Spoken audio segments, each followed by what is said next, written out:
Why do we have credit scores? Can you gift your kids $1 million without paying tax? And is renting always more expensive than buying? Let's find out.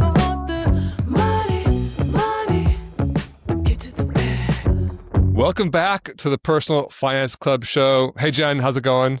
I'm fantastic. How are you, Jeremy? Great. So on your TikTok, you just asked a very interesting question that never occurred to me. What did you ask that, and it's like, I don't want to call it viral, but it's stirred up a little bit of controversy. What did you ask on this TikTok? Question for white people. When you go to pick up an order from a local establishment, do they ever ask you if you are like a DoorDash or Seamless or Grubhub driver? Or if you're going to like Walmart or the grocery store, do they ever ask you if it's Instacart when you get to the front? Because this is one of those things that I feel like it's like being followed in a store and you can't prove it's racist, but you know they're following you because you're black. I'm wondering, because I'm like, do y'all get asked? Because I'm like, why? What is it about me that made you assume? No shade to a delivery driver, but why am I being asked if this is for me or for another customer? Like, why couldn't I be picking up a little green smoothie at 10 a.m.? What? I can't have a smoothie? I don't understand. I just want to try and enjoy my little drink. Yeah, viral in like my normal TikTok when I post music, it's 4.5 views, and this one got like thousands.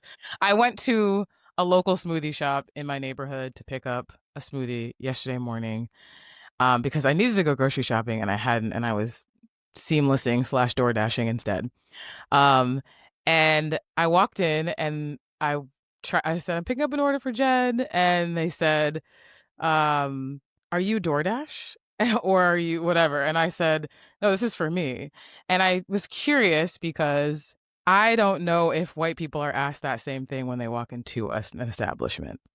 And so I made a video and I asked, does anybody have this experience? And thousands of white people said, I've never been asked that before. I didn't even know anyone was asked that. I've seen, DoorDashers in restaurants and grocery stores, whatever, and I just thought they announced themselves or the restaurants didn't care who was who. And so, yeah, as a white person, I was for sure I was like, oh no one ever asked me that. And so, yeah, but now now the question is like, is this an unconscious bias of these restaurants? And so I guess to be clear, you are not a DoorDasher, right? I'm not a DoorDasher, and this is I was telling Jeremy earlier, this is probably the 4th time this has happened to me, and it's happened to me in grocery stores, at other like restaurants. So this was the first time I was like, man, this feels like a pattern. Yeah. Let me ask if anybody else has this experience. And I did say earlier that I had my phone in my hand, but it's 2025. We all always have a phone. You're in LA with a phone in your hand. Exactly. And then I had started asking myself questions about what I was wearing. But once again, we're in LA. We're all wearing athleisure. I was wearing like a black sweater. Like there's no DoorDash uniform. You just go out in what you're wearing. And there's no LA uniform, right? Right. So I just started to think, is this a thing that happens to other people? And thousands of comments said no. And I'm curious if it happens to other black people though, because or is it something about you specifically? And you said, this, I'm picking up an order for Jen. You kind of refer to yourself in the third person there. Yeah. But obviously you have to, because they don't know what your name is. Like, I'm picking up an order for me, Jen. Right. No one says that, right? Right. So yeah, it sounds, and I do think that it's probably not something malicious being done by the restaurants, and not like, ooh, I'm going to accuse this girl of being a DoorDasher when she's not. But I think, prefaced in the video, there's nothing wrong with being a DoorDasher, but I just wonder if it's something that's made, an assumption that's made that wouldn't necessarily be made with other races or genders or whatever it may be. Yeah. I don't know. So if you're out there and you own an establishment, check yourself. And if it's happened to you, hit us up with your story. Maybe we can include a follow-up in a future episode. Okay, so let's get into our first segment. Explain it like I'm 5. The day this episode comes out will be the day before Halloween, so I picked a spooky topic. What is a credit score and does it matter? Ooh, spooky credit scores, debt. I think I can explain this one like I'm 5. Okay. because not like I'm 5. No, I can definitely explain like I'm 5. I think I explained everything like I'm 5, but can I explain like you're 5? We'll see. When you operate in the world of borrowing money, credit cards, mortgages, student loans, there is essentially a permanent record of you that's kept. And the analogy I'm going to make is this is like getting a grade in school. And you're just like you have a permanent record in school, and if you do something bad, it's on your permanent record. You have a permanent borrowing record. And this record keeps things like your credit accounts, your balances, your payment history, how many times you've had credit inquiries, like applied for new loans, public records, things like bankruptcies, judgments, and collections. And it's just in this like huge, massive list. And it's called your credit report. And it's kept on all of us that essentially have a social security number in the US.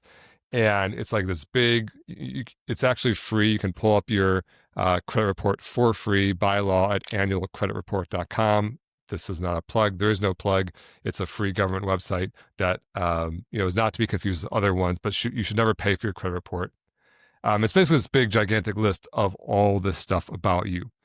And back in the day, in like the mid 50s, when lenders like banks were lending money, it was a kind of a chaotic experience. Someone would walk in, they wouldn't know this person. They'd try to analyze them and say, "Are you good or are you bad?" And we kind of already broke the topic of race this episode, and you can imagine some people who had different color skin, some bankers maybe didn't think they were as good of borrowers. And so the concept of a grade, a score, was applied by basically processing all this information in your credit report and looking at 5 topics to give you a number score between 300 and 850. Why 300 and 850? I have no idea, actually. Maybe I should have looked up this episode, but it's like these silly arbitrary numbers. I think it should be between like 0 and 100. And so if you have 850, that's like you're the best, like theoretical best human borrower, and 300, that's like you're the worst borrower. It was designed to give banks an easy, fast, less subjective way to identify what's going to make them the most money, i.e., is this person going to pay back the loan or not? That's what a credit score is. And it looks at these 5 things. Number one, 35% of your credit score is made up of your payment history. Basically, have you made your payments on time in the past? That's 35%, the biggest amount. 30% is your amounts owed or your credit utilization. So for example, if you have 3 credit cards with $1,000 limit each for a total of $3,000 of available credit, and you're maxed out on all of them, that's going to hurt your score. If you have $3,000 of debt and a $30,000 credit limit, your utilization isn't 100%, it's at 10%. That's going to be much better for your credit score. That's your amounts owed. The third one is 15% is the length of your credit history. If you're 18 and you've had a credit card for 2 months, that's going to hurt your score. If you're 50 and you've had a credit card for 30 years, that's going to help your score. 10% is credit mix. That's basically the different types of loans you have. If you only have one credit card, that's all you've ever had, you've never had any other loan, that's going to hurt your score. If you have a credit card and an auto loan, and a student loan, and a mortgage, and you've been like merrily paying these back on time the entire time, that's going to help your score. And the final one is new credit or new credit inquiries.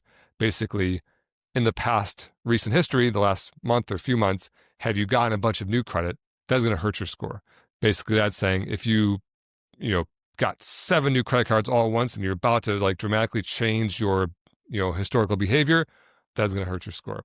And so it's just those basically processing that big credit report, your permanent record, to give you a grade, just like you get in school, an A through an F, or in this case, an 850 through a 300, just to give banks a number. That's what it is, why it exists. My opinion on credit scores is it's really a tool for banks to be more profitable. It's not a tool for you. The only reason it exists is to make banks' lives easier and faster and make it more profitable. I guess there's an argument for it to be less subjective, which I think is good for consumers.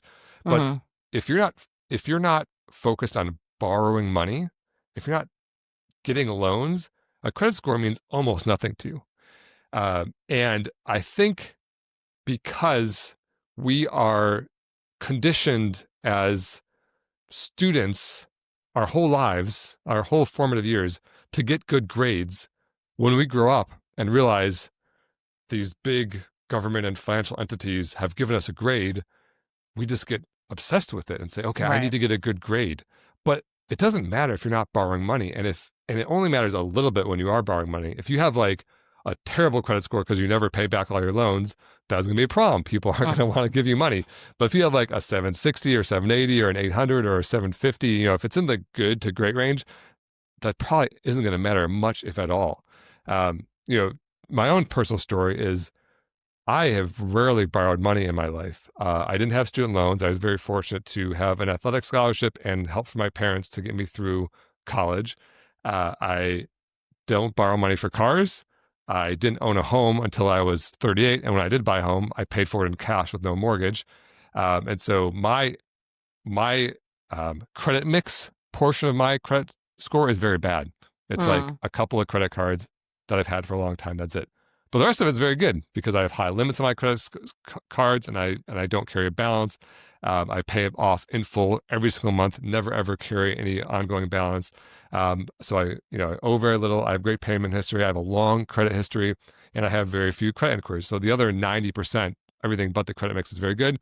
And my credit score was hovering around, 780 or 790. I finally did get a mortgage about a year ago. And that actually helped my credit score, even though now I owe $500,000. Now lenders like me more because I'm a better borrower or whatever. And so now my credit score, I think, is around low 800s, like 802 or 805 or something. And it will probably slowly improve as that mortgage ages as well. And guess what? Even though that was my very simple strategy, I always keep my oldest credit card that doesn't have a annual fee. And then my newest credit card, I just use whatever one I like that has good points or whatever. I don't really get too obsessed with it.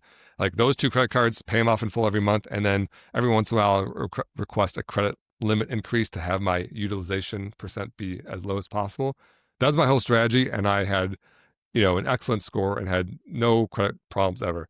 There are some people will say, oh, there's lots of things you need a credit score outside of borrowing money. There are maybe a few other things like insurance, renting, employment, security clearances that might be able to look at your credit score, maybe not. But still, if it's like, as long as it's not like 400 or 500, like you've been like recklessly stealing money from banks and not paying it back, Right. you're going to be fine. And so my general advice is don't be obsessed with your credit score. Just do the simple things, pay your loans back on time. I would be obsessed with your net worth score. Basically, how much money do you have? All the money you own minus all the money you owe. And the less money you owe, the higher your net worth because you don't owe people as much money. And so if you focus on that, that's what actually being rich is. And so spooky, Jen, is it spooky enough for Halloween? You made it less spooky, so it's not quite so scary anymore. And you did a really good job of breaking it down. 5, I don't know, but good job. And one thing I noticed about credit cards and your statement is that it'll tell you how long it takes to pay off a credit card. Credit cards, I think, are very like predatory in general. Oh yeah, that's crazy. And I don't know when this law came about, but that's why these laws are important because they'll tell you how long it'll take you to pay off if you pay off only the minimum, and it'll be like 20 something years if you're paying like the $200 a month or whatever it may be, because they'll let you pay $200 a month and just let you keep like owing forever and ever. And I think that those confusing aspects of having a credit card, they feed into your credit score. And also, even when you broke down the mix of what actually contributes to your credit score, I don't know how many people actually know that. So they might just be making silly mistakes. And even you breaking down your credit score, why would you not have a perfect credit score? I guess you said credit mix, but it feels like you are somebody who should have a perfect credit score, but you don't. So that kind of can tell you that a millionaire who's always paid off everything in full and hasn't really owed anything doesn't have an 850. It can like give you a little bit of insight of how predatory that score is, Totally. Yeah. Totally. And you're right. It encourages people, just like you said, credit card companies love if you make the minimum payment and just pay them that 20% interest forever. My rule with credit cards is if you don't treat it like a debit card where you pay it off in full 100% every month, cut it up. Yeah. It's so dangerous to balloon. We talk about the power of compound growth. If you can get 10% per year on your investments over time, you can become a multimillionaire. It's wild. And then if you can get 11%, when you start like playing with these investment calculators and you go from like 10% to 11% to 12%, it gets wild. 1% better returns. like dramatically gives you more money. And so then you think about owing money, and you're not paying 5% or 6% or 10%. You're paying like 22.9% or 29.9%. Like they're just bananas numbers. And so I'd say like the worst thing you can do in the personal finance world is not pay your credit card bill off in full. That is like, you are in crippling danger if you're in that territory. And that's like your number one priority is like crush that credit card debt, do anything you can, like beg, borrow, not steal. I probably shouldn't be committing crimes here, but, work overtime, sell stuff, whatever it is, get out of that credit card debt, because that is like a devastating financial position to be in, to try to be clawing yourself out of this negative 29% interest. So like you said, if you're paying the minimum, that's like a 20-year debt sentence. I'm like $5,000, $10,000. It's crazy. Right. Assuming you never put another charge in your card, right? Like, exactly. And that's not how real life works. Real life works like this out of control ballooning of it. And so you really want to get back into the pay off in full 100% every month, or cut them up and just live, a cash debit card life. Yeah. All right, cool. You hear that, 5-year-olds? Pay it off. Yeah, hear that, 5-year-olds? Get out, leave kindergarten, come learn about your credit scores. Your parents will be very happy. Exactly. Okay, shall we move on to our next segment? Let's do it. Money. Can I ask a dumb one? Okay, everybody's getting really good at making nice, succinct statements every week. So this one comes from Ben. Ben asks, not sure if you have read Bill Perkins' Die with Zero or not, but my wife and I were inspired to plan to give the majority of our inheritance to our children, now 1 and 3 years old, when they are around 30 years old, as it will be most useful to them at this point in their lives. What type of account or giving method would be most tax efficient for giving them a large sum of money all at once? Jeremy? Love this question. Have read Die with Zero. Also love that book. The basic premise of that book is, in addition to this amazing mathematical power of compound growth that gets better with time, a human's life and their health kind of decays with time. And so don't forget to balance those things. While it's good to save and compound for decades, don't wait till you're 80 to have some fun, because you might not want to go skydiving when you're 80, but you might when you're 40 or whatever it is. And he also translates that to inheritances. Most inheritances kind of bounce from like people in their 80s to people in their 60s. And so you die in your 80s and you get it when you're 60s. And then so it bounces through the generations. And, people in their 60s kind of aren't starting families and buying their first home and, trying to take a family vacation with their young kids and these like really important, meaningful moves in their life. And so Ben very astutely says, hey, I've taken that lesson to heart. I'm not going to wait till I die. I'm going to give it away when my kids are 30, when they are in that like very formative young adult family growth, home purchase period of their life, which I love. Love it, Ben. So you're crushing. Okay, so I have good news and bad news, Ben. The good news is what a lot of people worry about with this question is the gift tax. Oh, if I give a bunch of money to my kids, I'm going to get hit with the gift tax. And I asked you this before, Jen. I'm going to see if you know the answer, because it's the second time on this podcast I'm asking this. I think you got it right last time, though. Halloween episode, spooky. There is, I know, spooky. I'm like going to ask you again. There's a certain amount of money under which you can gift and pay zero tax on that amount of money. And it's a lifetime exemption, so it's cumulative over the time of over the portion of your life. And so whether you gift it while you're alive, or it's transfers as part of your estate after you die, how much money can you give to your kids or your beneficiaries and pay $0 in tax on it? And this is different from the 13 million that we talked about? No, it is the 13 million. It is. So I nailed it. Yeah, you nailed it. It's 13.99 million, so you're only off by $990,000. But what's $1 million between friends? But the point is, it's about $14 million this year in 2025. Next year and beyond, it goes to $15 million. And so by the time you're listening to this, it might be 2026. And that's for one person. If you're a married couple, you can double it. So it's actually $30 million. And so basically, to Ben, you can give your kids literally, because it'll be beyond 2026. We can't count on that because we don't know what the future is going to hold, but if that's going to change. But as of 2026 tax law, You can give your kids $30 million in cash. Like if you have $30 million in cash in your checking account, you can transfer it to their checking account with a one wire transfer, file a form with the government that says, I just gift my kids $30 million and say, good for you, $0 in tax owed. Wow. If you're above that, you're not listening to the wrong podcast. You should be donating to this podcast and be a benefactor, not a question asker. Okay, so that's the good news, is that you very likely don't have to worry about the gift tax because it's a large amount of money. But what you might be asking is, okay, I'm going to use the amazing power of compound growth and investing from the time my kids are 1 and 3 years old until the time they're 30, about 30 years for the sake of round numbers. What about taxing that?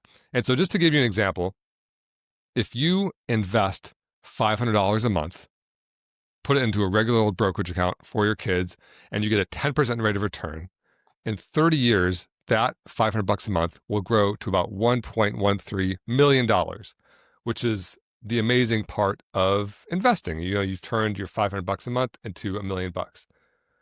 Of that 1.13 million, $180,000 are contributions. That's your $500 times 12 months in the year times 30 years. That adds up to $180,000. That isn't taxed. That's already been taxed as income. You paid income tax and you earned that $500.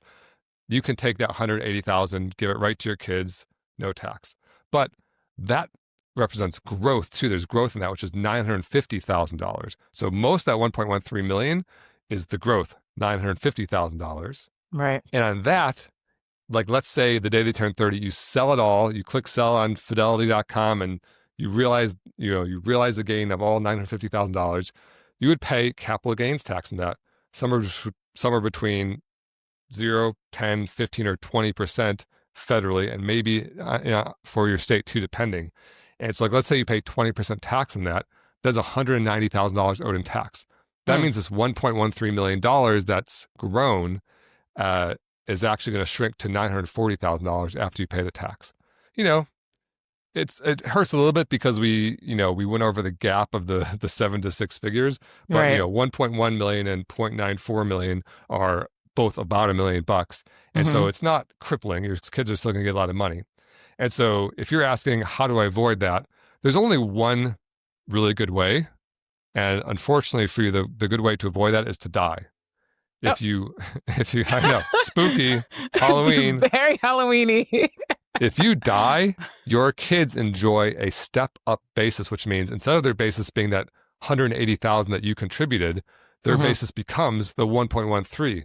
That means the day you die and the estate transfers, they can click sell on Fidelity and get 1.13 million and owe $0 in tax. The problem is, if you want to do what you're saying and give it to them while they're alive, you're going to pay that capital gains, or they are. You can gift them, you can transfer the stock or the index fund directly to them, but then when they sell, they're going to pay the capital gains. And so my general answer, and a lot of times people ask these questions, they're saying, hey, I'm a new doctor, I make $500,000 a year. What do I do to pay no income tax? And the answer is, you're going to pay income tax. Yeah. Like that's, the government's going to make their money. There's things you can, there's little things they can contribute to a 401k to limit it, but that's a different question.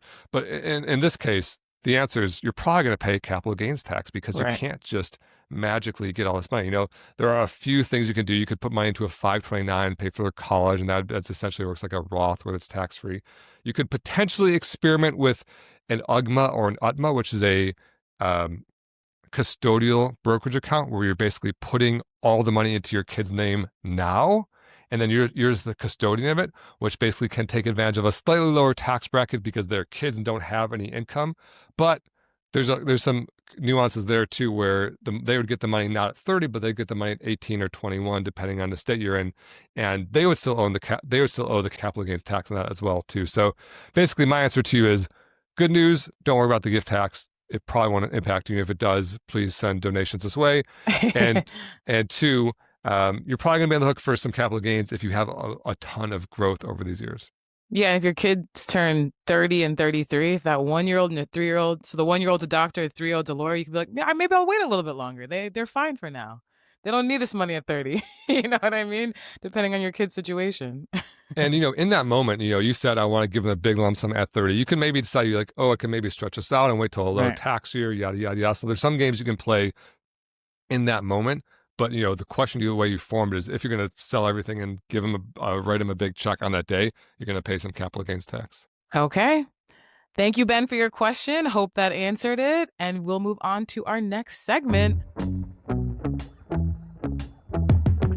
Scroll Patrol. Scroll Patrol. All right, Jeremy, go ahead and click on that link and let's get your reaction to this video. We're actually starting to get videos in from people on Instagram. So if you have a Scroll Patrol video or financial advice video that you want us to review, good, bad, in between, send it to my DMs, Jeremy's DMs, podcast@personalfinanceclub.com, and we'll review it. And as always, I have not seen this at all. This is my true, authentic, honest reaction. Jen chooses this ahead of time, and I'm clicking on it right now. I believe investing in an index fund is like buying that fruit bundle at the grocery store that might appear cheaper, but in the middle of it, you might have a bunch of moldy, old, and spoiled fruit. Investing in individual assets will give you your control back. You can pick the fruit that appears the most delicious to you. And besides that, most index funds' growth is driven by a handful of companies in them. So my question is, why not just invest directly into those companies instead of blindly following an index that tracks the value of all of these companies that you may or may not even be aware of? By investing in an individual asset, you actually become a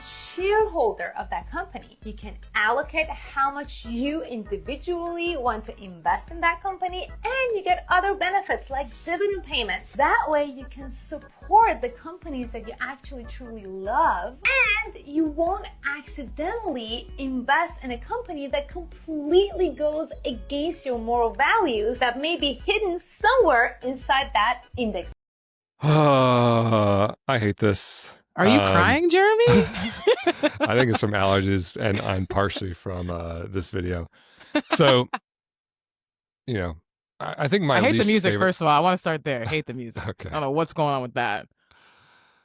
And what is she? Is she like dancing around a... Hopefully we don't get booted off of something? YouTube for this elevator music, but awful. Hopefully it's royalty free. We'll see. But yeah, so my least favorite type of videos are these ones that are based in truth, which this one is, and then come to this completely wrong conclusion because it's likely to trick people, right?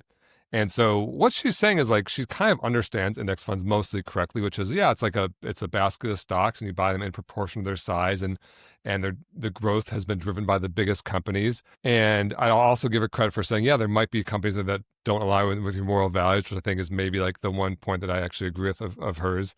But one thing that's very factually wrong is she said if you invest individually, you get dividends. If you buy an index fund, you get all the dividends from all those companies. You absolutely get dividends with an index fund. And so, for example, if you buy an S&P 500 index fund, you could buy 7 of the stocks you like and get dividends from those stocks, or you could buy all 500 in an S&P 500 index fund, and you get the added up dividends from all those different stocks. But her main point here is really that you're buying bad companies and you should just buy the good ones. And the problem with that is it's just not true. For example, if I went back to the year 2000 and bought an index fund, the biggest companies that were the best companies in the fund would be companies like AT&T, IBM, ExxonMobil, General Electric. These are the companies that drove the amazing growth of the 90s, right? Are those the companies you should have been buying back then? If she made this video in 1999, she would basically say, why would you buy the bad companies when you could buy General Electric, when you could buy IBM? And, those stocks are still in the index. They're still companies doing fine, but it means you wouldn't be buying NVIDIA. You wouldn't be buying Tesla. You wouldn't be buying Netflix. You'd be buying Blockbuster, not Netflix, right? And so Blockbuster. It's totally true, right? Because Blockbuster was crushing in 99. They were. But that's the beauty of the index fund is, as Jack Bogle says, don't look for the needle in the haystack, buy the haystack. If we could just buy the biggest companies, you could if you wanted, but then you're missing the growth of the future, right? And the index fund guarantees that. And so it's just, and study after study after study have looked at that, and individual investors, experts, mutual fund managers, hedge fund managers can't individually pick stock and predictively beat the market over time. A few occasionally do, in my opinion, based on those studies. It's just luck, not skill, as anyone's likely to get lucky, or if someone's guaranteed to get lucky if everyone's just doing it randomly. Right. But it's like skillful trader versus skillful trader. They're all battling it out, charging fees, and they all are going to underperform the index. So yeah, I rate these on an A to an F. I give this one like a D plus. It's not I know it's not a failing, but just it's my least favorite type of video because it sounds like this really clever conclusion, but it's just the absolute wrong conclusion, and it's like based in a generally correct understanding of index funds, which I think is going to potentially push people the wrong direction. Do you think she's trying to sell us something? Like maybe she has a course on how to pick the best stocks or something like that? I didn't do a deep dive on her Instagram or anything. I don't know who this is, but a And lot of times if you're Hank Green, who I love, who is not a finance guy, he just made a video about investing, and he says in it, which I say too, which is if you talk to someone who knows what they're talking about and isn't trying to sell you something, they're going to tell you to buy an index fund because they only have truth and your interest at heart. If someone is saying your 401k is a scam or index funds are dumb, there's probably something they're trying to sell you. And so I don't know this person, but I would virtually guarantee she has some agenda for trashing index funds, or she could just be, just mistaken and making a video about it, which is possible too. Wow. Is that Hank Green video long form? If it's a short, I might watch it. It is long. It's about 20 minutes. 20 minutes in 2025. I know. Who's got time for that? Give me the 3-second version. He says, buy index funds. That's it. Okay, awesome. Okay, let's get into our last segment of the episode. Money. Jeremy had time today. Okay, so I dug back into the archives for this one, into our Instagram. When you made a post about the cost of owning, which is a hot topic on the PFC page. Do you want to describe the post that you made for the people listening? Yes. It says cost of owning, and then it's a little conversation. The first guy says, owning a home is great because your mortgage never goes up. And then the girl says, true, but maintenance can be expensive. And he says, nah, I had $0 maintenance costs 11 out of 12 months last year. And then below that, the girl is kind of showing him a bar chart that shows 11 out of 12 months, zero mortgage costs. And then in August, it says new roof, $29,000. And I do think this is how a lot of people view homeownership, which is like, oh, maintenance isn't bad. I didn't do anything this month. But then you do a bathroom remodel, it costs $20,000, and you amortize that over the time you live there. And you're like, oh, your bathroom remodel was actually costing you $600 a month or whatever it is. And you add that to the roof, and you add that to the driveway and the mold. I just got a DM yesterday. Someone says, how do I pay for $100,000 of mold remediation in my house? I was like, oh man, that's brutal. I was like, I got to get another quote to start, but you're probably just going to have to pay it. So what was the comment? Okay, we'll circle back to a roof costing $29,000 because if so, I'm going to keep renting. The comment says, do you think landlords pay for maintenance out of their own wallet? No. Mortgage, tax, insurance, maintenance, etc. gets bundled into a neat little package called rent. Yeah, that's true. I mean, I feel like all these things are always like, yeah, that's kind of true. But a few things. One, rent isn't all those things added up plus profit. Rent is whatever the market will bear. And if you can't rent out your place for more than all of your expenses, then you're going to take out a loss, right? Obviously, I'd say most landlords do turn a profit, which is why they're landlords. But just because all your expenses add up to something, it doesn't mean rent is guaranteed to be more. In fact, a lot of times renting can be a lot cheaper if there's these large expenses that you don't have to bear. So that's one. Two is that I think a lot of people think about this in a vacuum. They say, okay, I'm buying this house in the middle of this plot of land, and it's this exact house, it's this exact square footage, it's this exact everything. And if I rent it, it'll be X dollars. And if I buy it, it'll be Y dollars. And because the business of landlording as an aggregate has to be profitable for it to exist, renting must be more expensive than buying. The problem is these decisions aren't made in a vacuum. You haven't ever owned a home, have you, Jen? I have not. Welcome to California in your 30s, one of these days. But what most people, when I ask homeowners this question, I say, describe to me the last place you rented, They'll say, oh, it's a 2-bedroom apartment in a 16-unit building. It, is kind of like slightly dated, yada, yada, yada. And then I say, explain to me the home you bought. They're like, oh, it's a 4-bed, 3-bath, a single family home on a nicer area, yada, yada, yada. And so that's not the same, right? And what happens is people who go from renting to buying go from this inexpensive experience that has economies of scale, things like shared walls, shared land, lower utilities, that even though there's a profit built into the landlord, your cost is much lower than the cost of living in a home where you have all 4 walls and more land and all the utilities and all the maintenance, yada, yada, yada. And so it's not an apples to apples comparison, right? People often will rent very frugally and buy very lavishly, thus ratcheting up these maintenance costs, insurance costs, property tax costs, realtor costs, all these things that would be much more. And so where people often go wrong is they'll say, okay, my rent is $2,000 a month. When I go do a mortgage calculator online, I can see at a $2,000 mortgage, I can buy this much home. I'm going to go buy it.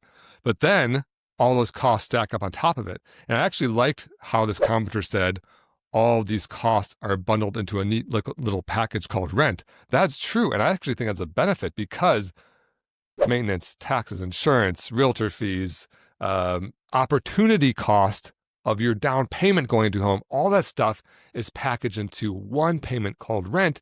And then you can take all of your other money and do whatever you want with it. What happens is people become house poor where they take their $2,000 rent payment, get into a $2,000 mortgage, and then they pay for the roof, and then they pay for the remodel, and then they pay property tax, and then they pay property insurance, and then they pay realtor fees. And then they're like, oh man, like my total cost of ownership, including the down payment on top of that, is maybe more like $4,000 a month. If you could rent a place for $4,000 a month, you could have rented a mansion for that or whatever, right? So, don't hate this commenter. If you really want to find some Jeremy Had Time Today material, go look at my rent versus buy post because people get very upset about this. But my general advice is I'm not a ownership hater. I think people, whenever I even mention that there's an option, they think I hate home ownership. I don't. I say, maybe rent, maybe buy, go into it with your eyes wide open, look at the total cost of ownership, not just the mortgage payment. And what's most important is living below your means. Owning frugally is a much better option than renting lavishly. And I'd say renting frugally is a much better option than owning lavishly. And so, do what's right for your life, but live below your means. Don't be house poor. Either way, let's be frugal. Yeah. Man, I just want a mansion. Yeah. Okay. I was just in rural Texas. You can rent literal mansions by California standards. They're $14.99 a month for rent, like everything included. Like your 4 bedrooms. Yeah. If I want to own a home, I'm going to go back to North Carolina. Yeah, run that through. You're not run getting that through your LA price meter. Please, peanuts. Okay. All right. Should we read a little quick review? Let's do it. Okay. This is from Sam, who commented on our Spotify. He says, it's a great course. Got me started with investing when before I was always too overwhelmed to take the first step. So thanks, Sam, for commenting and listening to episode 3. Hopefully you enjoy this Halloween episode. That's all the time we have today for you on the Personal Finance Club show. We hope to see you next week. And don't forget to follow the 2 rules of Personal Finance Club. Rule number 1, live below your means. And rule number 2, invest early and often. The Personal Finance Club show is produced by Jeremy Schneider and Jen Mundia. Music by Esabalu and Homie. Send your questions to podcast@personalfinanceclub.com. The Personal Finance Club show is co-hosted by Jeremy Schneider, who is a co-owner of Nectarine, an SEC-registered investment advisor. The views expressed on this show are those of the hosts and guests and do not necessarily reflect the views of Nectarine. Please refer to hellonectarine.com for all relevant disclosures. This podcast is for informational and educational purposes only and should not be construed as personalized investment advice or a solicitation to buy or sell any security. Listeners should consult their own financial, legal, or tax professionals for advice specific to their situation.